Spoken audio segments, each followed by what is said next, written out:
வணக்கம். நான் doctor Gautham, consultant critical care medicine, Preethi hospitals, Madurai. இன்னைக்கு நாம தீவிர சிகிச்சை பிரிவுல ஏன் ஒரு பயிற்சி பெற்ற தீவிர சிகிச்சை நிபுணர் இருக்கணுங்கிறத, எவ்வளவு முக்கியங்கிறத எளிமையா பார்க்கலாம்.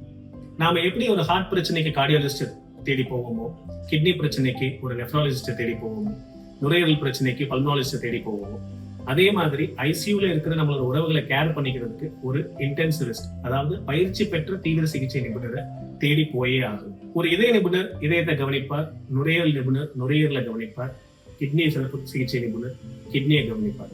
ஆனா ஒரு இன்டென்சிவிஸ்ட்ங்கிறவர் எல்லா உறுப்புகளும் ஒன்றோட ஒன்று எப்படி செயல்படுதுன்னு அறிஞ்சு அதுக்கேத்தாருக்கும் சிகிச்சையை கஸ்டமைஸ் பண்ணி ஒவ்வொரு பேஷண்டோட உடல்நிலையை சமநிலைப்படுத்துறது தான் ஒரு இன்டென்சிவிஸ்டோட முழு நேர வேலை. ரிசர்ச் என்ன சொல்லுதுன்னா, பயிற்சி பெற்ற ஐசியூ டாக்டர், இன்டென்சிவிஸ்ட் இருக்கிற ஐசியூல ட்ரீட்மெண்ட் எடுக்கிற பேஷண்ட்ஸ், அவங்களோட உயிர் பிழைப்பதற்கான சாத்தியக்கூறுகள் அதிகமாகுது, நோய் தொற்று குறையுது, அவங்களோட மருத்துவமனையில் தங்கும் நாட்கள், அதாவது hospital length of stay and ஐசியூவில் தங்கும் நாட்கள், அதாவது ஐசியூ லென்த் ஆஃப் ஸ்டே, இது எல்லாமே குறையுது அப்படிங்கறத ரிசர்ச் சொல்லுது.